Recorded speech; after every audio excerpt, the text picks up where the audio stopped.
नम्मा homeopathy आरोग्य संजीवनी. नमस्कार, मी लौकिका. नम्मा homeopathy आरोग्य संजीवनी या विशेष कार्यक्रमामध्ये मी आपलं स्वागत करते. आजकाल विविध आजारांनी लहानांपासून मोठ्यांपर्यंत अनेक जण त्रस्त आहेत. मॉडर्न मेडिसिनमध्ये रोगनिवारणासाठी ऑपरेशन किंवा स्टिरॉइडसारख्या हानिकारक उपचार पद्धतींचा अवलंब केला जातो. नम्मा होमिओपॅथीमध्ये ऑपरेशन किंवा स्टिरॉइड्सचा वापर न करता रोगनिवारण केलं जातं. नम्मा होमिओपॅथीच्या मुंबई, दादर, नाशिक, ठाणे, पुणे, सोलापूर, कोल्हापूर, नागपूर, संभाजीनगर, नांदेड आणि अकोला अशा महाराष्ट्रासह कर्नाटकमध्ये 21 शाखा आहेत. नुकतंच नम्मा होमिओपॅथी गुजरातमध्ये देखील कार्यरत झालं आहे. नम्मा होमिओपॅथीच्या उपचारामुळे आजवर लाखभराहून अधिक रुग्ण व्याधीमुक्त झालेत. आज आपल्या या कार्यक्रमात आपण अशाच एका विषयावरती तज्ज्ञ डॉक्टरांचं मार्गदर्शन घेणार आहोत. आजचा विषय आहे आर्थरायटिस आणि आपल्याला मार्गदर्शन करणार आहेत डॉक्टर साक्षी निकुंभ. नमस्कार डॉक्टर. सध्या सगळीकडे सर्रास ऐकू येणारा आर्थरायटिस हा आजार आहे. डॉक्टर, मला सांगा, आर्थरायटिस म्हणजे नेमकं काय? आर्थरायटिस म्हणजे काय तर नेमकं निगडीत सांध्यांशी निगडीत हा आजार आहे. सांधेदुखी म्हटलं की आर्थरायटिस हा शब्द आपल्या डोक्यात येतो. तर सांधेदुखीमध्ये पण खूप प्रकार आहे. म्हणजे त्याच्यात झालं की ऑस्टिओ आर्थरायटिस, रुमॅटॉइड आर्थरायटिस, गावठी आर्थरायटिस, हे सगळे भरपूर प्रकार आहे. पण आर्थरायटिस होतोच का हे बघायला गेलं तर आजकालची आपली जीवनशैली, ज्यात आपली धावपळाची जी जीवनशैली चालू झाली आहे की रोज लोकलने प्रवास करणं, सतत जास्त वेळ बसून राहणं, जड उचलणं वगैरे, मोस्ट ऑफ द टाईम आपण जे बघतो की स्त्रियांमध्ये हा ऑस्टिओ आर्थरायटिस म्हणा किंवा आर्थरायटिस सांधेदुखी हा आजार दिसला जातो. सांधेदुखी जेव्हा आपण म्हणतो तेव्हा आपण सहज म्हणतो की माझा खांदा दुखतो आहे, पाठ दुखते, गुडघे दुखता आहेत, हाताची छोटी बोटं दुखता आहेत, ती दाबल्यावर जरा बरं वाटतं. बरोबर. तेव्हा सहज आपण निगडीत धरतो की हा आर्थरायटिस आहे किंवा वाताचा प्रकार. तर याच्यात सुद्धा भरपूर आपले टाईप्स असतात, ज्याला आपण कधी कधी म्हणतो ऑस्टिओ आर्थरायटिस आहे, रुमॅटॉइड आर्थरायटिस आहे. ते मी तुम्हाला पुढे सांगेलच कसे असतात. पण त्या पद्धतीने मी हे सुद्धा सांगू शकते की आपल्या जी दिनचर्या आहे त्याच्यात हे जे छोटे छोटे सूक्ष्म प्रकारचे जे पेन्स होत राहतात, म्हणजे गुडघ्यांमध्ये असो, पाठीत असो, मणक्यात असो, तुमच्या हातांच्या बोटात असो किंवा शोल्डरमध्ये असो, खांद्यांमध्ये असो, हे जे सूक्ष्म प्रकारचे पेन्स डेली बेसिसवर जे होत राहतात, तुमची रेग्युलर ऍक्टिव्हिटी करता करता हे जे पेन्स होत राहतात, त्याला आपण म्हणतो की आर्थरायटिस असू शकतं. तर हे जे पेन्स, जे सूक्ष्म प्रकारचे पेन्स असतात, त्याच्यासाठी बऱ्याचदा सगळेजण वेदनाशामक औषधं घेतात किंवा गोळ्या घेतात, काही स्प्रे, मलम्स वगैरे लावतात. पण त्याच्याने सुद्धा फरक पडत नाही. बऱ्याचदा लोक आपली दिनचर्या, आजकालची आपली लाईफस्टाईल एवढी फास्ट होत चालली आहे, त्याच्यामुळे दुर्लक्ष होतं की काही नाही, साधारण पेन आहे. मोस्टली आपण महिलांमध्ये बघतो की जे गृहिणी घरकाम सांभाळून सुद्धा त्यांचं ऑफिस वर्क सांभाळता, घरातली कामं वगैरे करून ते रोज लोकलने प्रवास करत असतील, स्कूटीजने प्रवास करत असतील, त्यासोबत हा आजार जो आपण म्हणतो तो मोस्टली कल महिलांकडे जास्त असतो. कारण की त्यांचं मग खाणं पिण्याचे पथ्य झाले, धावपळीचं जीवन झालं, वर खाली करण्याचे, चालणं जास्त झालंय किंवा जास्त वेळ बसणं झालं आहे, वजन वाढत गेलेलं आहे. हे सगळे कारणं, ते तुमचे जे सूक्ष्म प्रकारचा पेन्स तुम्हाला होत राहतात, याचे ते कारणं आहेत. याला आपण साधारण भाषेमध्ये, एकदम सोप्या भाषेमध्ये आर्थरायटिस किंवा सांधेदुखी असं आपण म्हणतो. अगदीच. आर्थरायटिस झाल्याची लक्षणं नेमकी कशी ओळखायची? नक्कीच. मी तुम्हाला सांगू इच्छिते की आमच्या जेव्हा क्लिनिकमध्ये पेशंट्स येतात तेव्हा बरेच पेशंट वेगवेगळे साईन्स अँड सिम्पटम्स घेऊन येतात. बऱ्याचदा पेशंट असं म्हणतो की मी चालत असताना मध्येच चमक येते पायात, पाय अचानक सुजतो, मग त्याच्यानंतरून खूप वेळ बसल्यानंतरून पाठमान एक होऊन जाते. हे तर सगळ्यात कॉमन आम्ही आमच्या क्लिनिकमध्ये बघतो. परत त्याच्यानंतरून गुडघ्याला सूज येणे, लालसर पडणे, त्याच्यानंतरून मऊ होणे, गुडघ्याच्या आजूबाजूला सूज आल्यावर गुडघा पूर्ण मऊ होतो, कडकड आवाज येतो चालताना. बरेचदा पेशंट्स असे सुद्धा म्हणतात की आम्हाला चालण्याची मूवमेंट आमची रिस्ट्रिक्ट झाली आहे, कारण की आम्हाला जास्त लवकर आता आम्ही जसं चालायचो तसं चालता येत नाही. त्याच्यासाठी आपण जे म्हणतो की अर्थरायटिस किंवा सांधेदुखींमध्ये सांध्यांची जी झीज होते त्याच्यामुळे तो आवाज येतो किंवा चालण्याची मुवमेंट रिस्ट्रिक्ट होते. ह्या सगळ्या जे प्रकार सायन्स अँड सिम्पटम्स आपण बघतो हे सगळे कॉमन सायन्स अँड सिम्पटम्स आपण अर्थरायटिसमध्ये बघू शकतो. नक्कीच. डॉक्टर मला सांगा, आर्थरायटिस नेमका कशामुळे होतो? बघा, अर्थरायटिसचे भरपूर प्रकार आहेत. जसं मी तुम्हाला आधी सुद्धा बोलले की ऑस्टिओ अर्थरायटिस झाला, रुमॅटॉइड अर्थरायटिस झाला, गावठी अर्थरायटिस ज्याला आपण रक्तवात, आमवात, संधिवात असं म्हणतो, त्याचे अजून भरपूर प्रकार आहेत. तर हे सगळे प्रकार होण्याचे मेन कारण जे मी अगदीपासून सांगते की तुमची लाईफस्टाईल डिसऑर्डर, सिडेंटरी लाईफस्टाईल, ह्या सगळ्यांमुळे हा आजार आता आपल्याला खूप कॉमन दिसायला लागला आहे. प्लस त्याच्यासोबत शारीरिक, मानसिक आणि इमोशनल लेवलचा जो ताणतणाव आहे तो सुद्धा या आजाराशी निगडीत असतो. त्याचसोबत व्यवस्थित सांगायला गेलं तर मग ओबेसिटी झाली, जास्त वेळ बसून बसून जो लठ्ठपणा येतो त्याचा सगळा भार तुमच्या गुडघ्यांवर येतो. गुडघे मग सुजतात, गुडघ्यांची झीज होते किंवा पाठीच्या मणक्यावर तो भार येतो. त्याच्यामुळे ह्या सगळ्या ज्या गोष्टी होतात ते दुखणं तुम्हाला जाणवून येतं. परत दुसरं आपण म्हटलो की सिडेंटरी लाईफस्टाईल, की एकच लाईफस्टाईल सतत रुटिनिस्टिक लाईफस्टाईल आपण जगत असतो. त्यात आपली एक्सरसाइज होत नाही, खाण्यापिण्याचे पथ्य नसतात व्यवस्थित, धावपळीचं जे जीवन आपण जगतो आहे त्याच्यामुळे सुद्धा हा आजार होऊ शकतो. प्लस त्याच्यानंतर मी सांगू इच्छिते की आपला आहार, मुख्यतः आहार हा खूप मोठा कॉज आहे अर्थरायटिससाठी. आहारशैली जास्त व्यवस्थित नसते. आजकालचं जे जीवन आहे, सकाळी कधी नाश्ता स्किप होतो, नाश्ता केला जात नाही, दुपारचं जेवण होत नाही, रात्री उशिरा झोपल्यामुळे किंवा लवकर झोपल्यामुळे रात्रीचं जेवण होत नाही, काहीतरी खाल्लं, बेसिक प्रोटीनिशियस डाएट नसतं, आहारामध्ये कॅल्शियमची कमतरता भासते, B12 कमतरता भासते. ह्या सगळ्या ज्या आहाराशी निगडीत समस्या आहेत त्या आपल्याला अर्थरायटिसकडे नेतात. त्याच्यासोबतच अजून एक मेन कॉज आपण जे म्हणतो की अर्थरायटिस वगैरे होण्याचा आहे की तुमच्या बॅड हॅबिट्समध्ये आपण बघतो की सिगार स्मोकिंग असेल, त्याच्यानंतर अल्कोहोल, धूम्रपान किंवा आपण जे मद्यपान आपण म्हणतो, ह्या सगळ्या गोष्टीसुद्धा तुमच्या अर्थरायटिसला निगडीत असतात. त्याच्यानंतरून वेळेवर जेवण नाही, फास्ट फूड खाणं, बाहेरचे जास्त ऑइली पदार्थ, खूप फॅट्स असलेले पदार्थ आपण खातो जे आपल्या बॉडीला लवकरात लवकर पचत नाही, बॉडी ती एक्सेप्ट करू शकत नाही, असे जे आपण पदार्थ खातो त्याच्यामुळे सुद्धा अर्थरायटिसकडे कल जातो. त्याच्यानंतरून आपण अजून एक बघतो की वेळेवर जेवण नाही, डाएट स्किप होणं, जास्त कधी फक्त पाण्यावर काही लोक राहतात कारण की त्यांना कामाचा वगैरे इतका स्ट्रेस असतो, डिसिप्लिन नसतं, एक प्रॉपर डिसिप्लिन दिनचर्या आपण फॉलो करत नाही की सकाळी उठून एक्सरसाइज करणं, एक्सरसाइज नंतरून एक प्रॉपर गुडघ्यांना चालना देणं, स्ट्रेचिंग करणं, ते सगळं आपल्याकडनं होत नाही. म्हणून ते सुद्धा एक आपण बॅड हॅबिट्समध्ये बघू शकतो की आजकालची जी डिसिप्लिन राहिली नाही आहे. बरेच जण आपण बघतो की 2 दिवस सकाळची शिफ्ट करतात, 2 दिवस नाईट शिफ्ट असते. ही जी त्यांच्या दिनचर्यामध्ये सतत चेंज होणारी जी सायकल आहे ते सुद्धा तुमच्या मेंटल, फिजिकल आणि इमोशनल लेवलवर काम करते आणि त्याच्यामुळे तो इफेक्ट आपल्याला तुमच्या फिजिकल लेवलवर दिसतो. तर हे सगळे जे कारणं मी तुम्हाला सांगितले हे तुम्हाला अर्थरायटिसकडे नेणारे कारणं आहेत.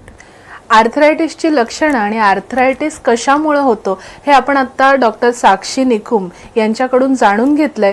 तुम्हाला जर काही वैयक्तिक मार्गदर्शन आर्थरायटिसच्या संदर्भात हवं असेल तर स्क्रीनवर दिसणाऱ्या नंबरवरती तुम्ही केव्हाही फोन करू शकता, आत्ता लगेच सुद्धा फोन करू शकता. आमचे तज्ज्ञ डॉक्टर तुम्हाला नक्कीच या बाबतीत मार्गदर्शन करतील.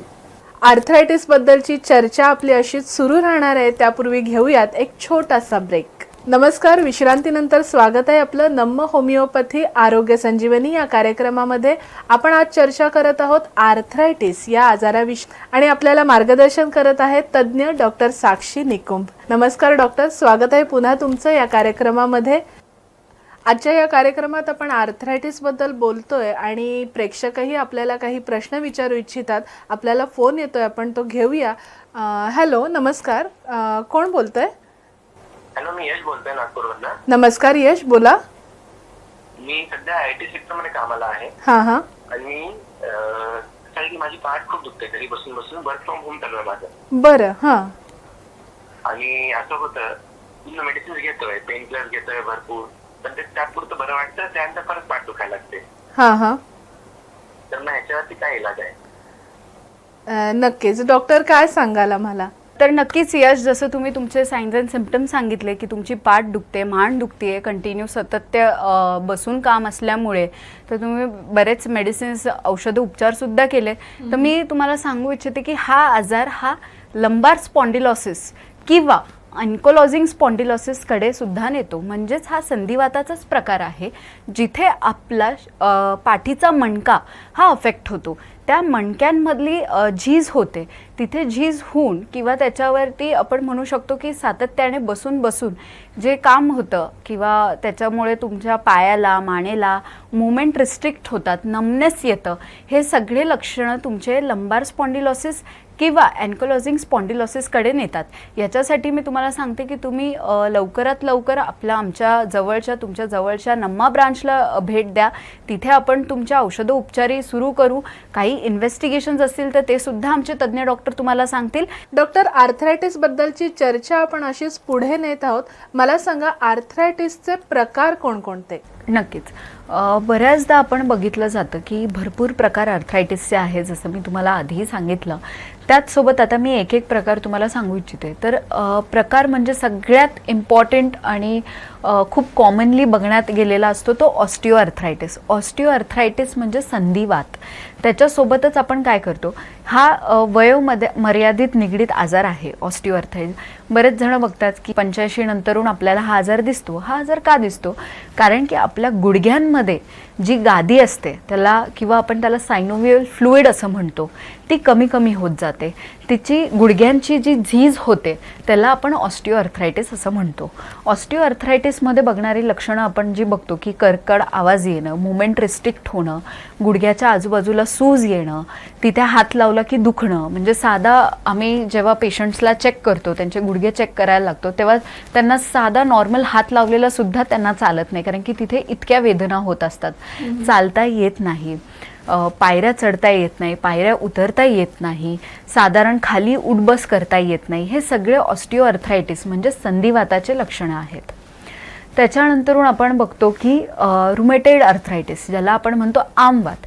आता आमवात हा म्हणजे बघितला गेलेला की तुमच्या रोगप्रतिकारशक्तीवरती निगडीत हा आजार आहे. रोगप्रतिकारशक्ती म्हणजे काय? ऑटो इम्युन डिसऑर्डरमुळे हा आजार होतो. तुमचेच पांढऱ्या पेशी तुमच्याच बॉडीच्या सेल्सला घातक ठरतात, तेव्हा आपण त्याला ऑटो इम्युन डिसऑर्डर असं म्हणतो, म्हणजेच रुमॅटॉइड आर्थरायटिस होतं. त्याच्यासोबतच आपण काय बघतो की ह्या आजारामध्ये आपण छोटे छोटे जॉईंट्सवर एफेक्ट दिसतं. मग ती तुमची मनगट असो, तुमचा खांदा असो, तुमचे छोटे बोटं असो किंवा गुडघा वगैरे, हे सगळे जॉईंट्स आपण दिसतो. याला आपण आमवात आणि रुमॅटॉइड आर्थरायटिस. याच्यात सुद्धा आपण बघतो की पेन भरपूर असतो. सुरुवातीला कधी कधी आपल्याला पेन दिसत नाही, पेन जाणवला लागला की हळूहळू जास्त एक्झर्शन झाल्यावर पेन होतो. प्लस कधी कधी झोपेतनं उठल्यावर पहिला जो आपला पाऊल असतो तेव्हा मुवमेंटमध्ये पेन्स होतो. हे सगळे जे साइन्स अँड सिम्पटम्स आहे ते आपले रुमॅटॉइड आर्थरायटिसचे आहे. त्याच्यानंतरून आपण बघतो की तिसरा प्रकार रक्तवात म्हणजेच गावठी आर्थरायटिस. गावठी आर्थरायटिस म्हणजे शरीरातलं युरिक ॲसिड वाढत गेलेलं असतं आणि ते आपल्या ग्रेट टो म्हणजे आपल्या पायाच्या बोटांपाशी ते युरिक ॲसिड जाऊन साचतं किंवा आपल्या एल्बोजपाशी साचतं, आपल्या बोटांपाशी साचतं. हे साचत झाल्यामुळे होणारा आर्थरायटिस, कारण की याच्यात मुवमेंट तुमची रिस्ट्रिक्ट होते. तिथे एका पर्टिक्युलर जागेवरती, एका पर्टिक्युलर बोटावरती आपल्याला सूज जाणवते, लालसरपणा जाणवतो, गुळगुळीतपणा जाणवतो. याला आपण रक्तवात किंवा गावठी आर्थरायटिस असं म्हणतो. प्लस त्याच्यासोबत आता बघायला गेलं की व्हायरल आर्थरायटिस सुद्धा असतं. व्हायरल आर्थरायटिस म्हणजे काय? नेमका आपल्याला पूर्वी काहीतरी इन्फेक्शन होऊन गेलेलं असतं, त्याच्यानंतरून आपल्याला जो आजार होणारा आहे तर किंवा आपले गुडघेदुखी, सांधेदुखी आपण जे म्हणतो ते होतात, त्याच्यामुळे होणारा आजार त्याला म्हणतो व्हायरल आर्थरायटिस. परत अजून एक आपण बघतो की सोरियाटिक आर्थरायटिस असतो. सोरियाटिक आर्थरायटिस म्हणजे हा आजार सुरू होतो तुमच्या स्किन लेवलपासून. तुमची स्किन जेव्हा अफेक्ट होते, ज्याला आपण सोरियासिस असं म्हणतो, स्किनवरती तो आजार दिसायला लागतो आणि त्याच्यावर प्रॉपर औषध प्रणाली न घेतल्यामुळे तो आजार हाडांपर्यंत जातो. त्याच्यानंतरून जी हाडांची झीज होते किंवा हाडांना सूज वगैरे येते, मुवमेंट होत नाही व्यवस्थित, ह्या सगळ्या ज्या आपण लक्षणं बघतो त्याला आपण सोरियाटिक आर्थरायटिस असं म्हणतो. त्याच्यानंतर अजून एक आहे जे आता खूप प्रमाणात आम्हाला दिसायला बघतं की आमच्याकडे सध्या लहान मुलंसुद्धा हाडं दुखत आहेत, पाठ दुखते, कंबर दुखतंय किंवा गुडघे दुखत आहे, हे सगळे जे कंप्लेंट्स घेऊन आमच्याकडे लहान मुलंसुद्धा येतात त्याला आपण म्हणतो ज्युव्हेनाईल आर्थरायटिस. ज्युव्हेनाईल आर्थरायटिसमध्ये म्हणजे काय होतं, मुख्यात कारण याचं आहे आहार किंवा जेनेटिक फॅक्टरसुद्धा आपण म्हणू शकतो की आई वडिलांना हा आजार असल्यामुळे तो मुलामध्ये आलेला आहे. त्याच्यानंतर मुलाचे हाडं ठिसूळ होतात, वीकनेस जाणवतो, लठ्ठपणा येतो किंवा त्याला काही काम करण्याची इच्छा होऊ शकत नाही, नुसतं सूक्ष्म पदार्थाचे त्याच्यावर पेन्स होत राहतात.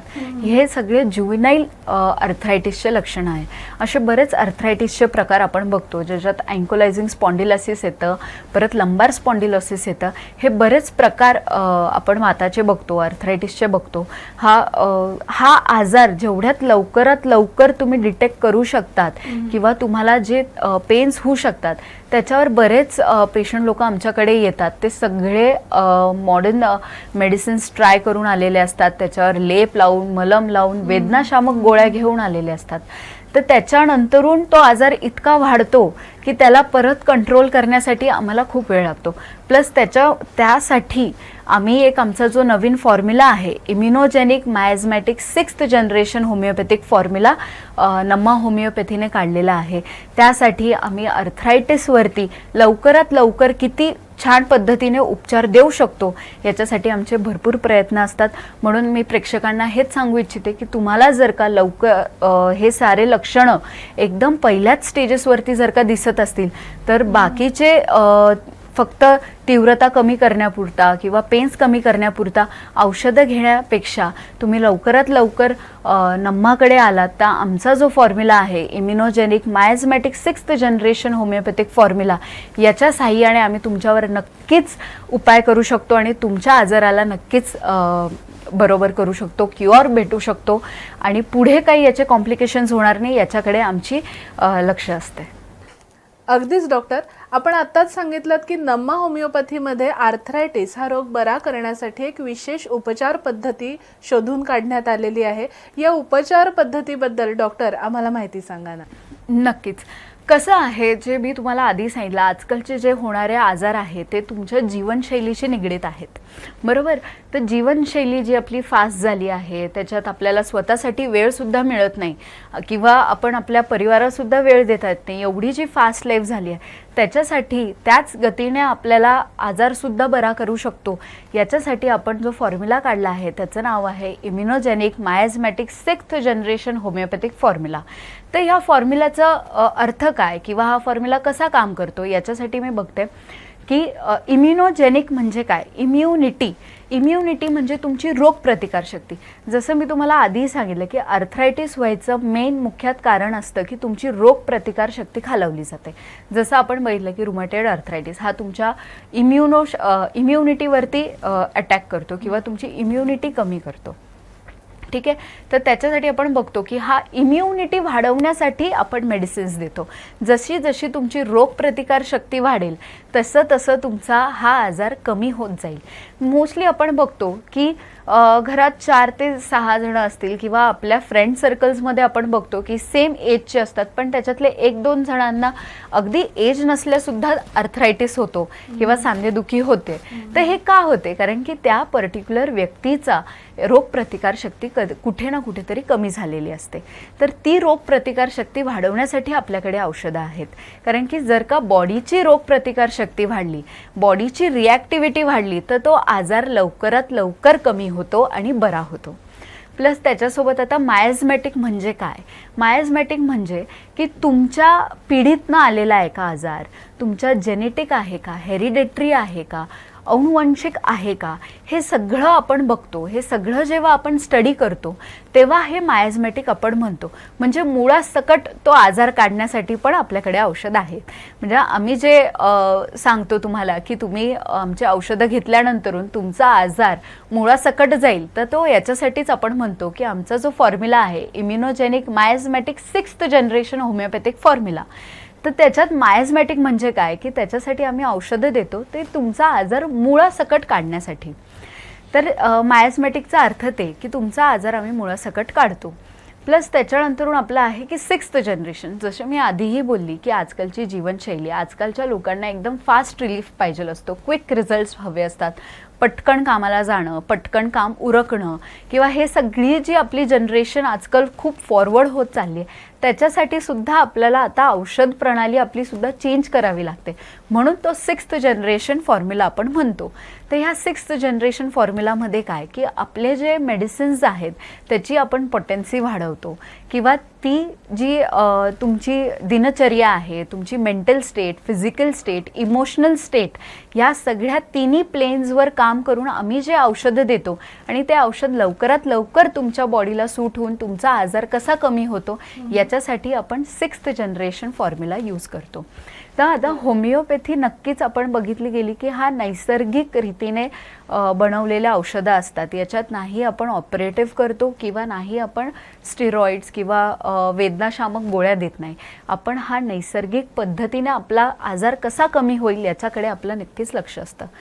म्हणून आपण जो म्हणतो की immunogenic miasmatic 6th generation homeopathic formula आपला जो आहे तो याच्यासाठीच आहे की तुमची रोगप्रतिकार शक्ती वाढवून तुमचा जो आजार आहे तो मुळासकट काढून, प्लस तुमच्या ज्या जीवनशैलीला मॅच होण्यासाठी जी आपण 6th जनरेशनची औषधं तुमच्यापर्यंत पोचवतो हे नम्मा आपल्यासाठी करतं. डॉक्टर, जसं आपण सांगितलं की नम्मा होमिओपॅथीने immunogenic miasmatic 6th generation homeopathic formula हा आर्थरायटिसवरती उपचार करण्यासाठीची उपचार पद्धती शोधून काढलेली आहे. आर्थरायटिस तुम्हाला झाला असेल आणि त्यावर तुम्हाला वेळेत योग्य उपचार करायचे असतील तर तुमच्या जवळच्या नम्मा होमिओपॅथीच्या क्लिनिकला तुम्ही जरूर भेट द्या. डॉक्टर, तुम्ही आज इथे आलात आणि आर्थरायटिस सारख्या गंभीर आजाराबद्दल आम्हाला मार्गदर्शन केलं त्याबद्दल आपले खूप खूप आभार. नम्मा होमिओपॅथी आरोग्य संजीवनी.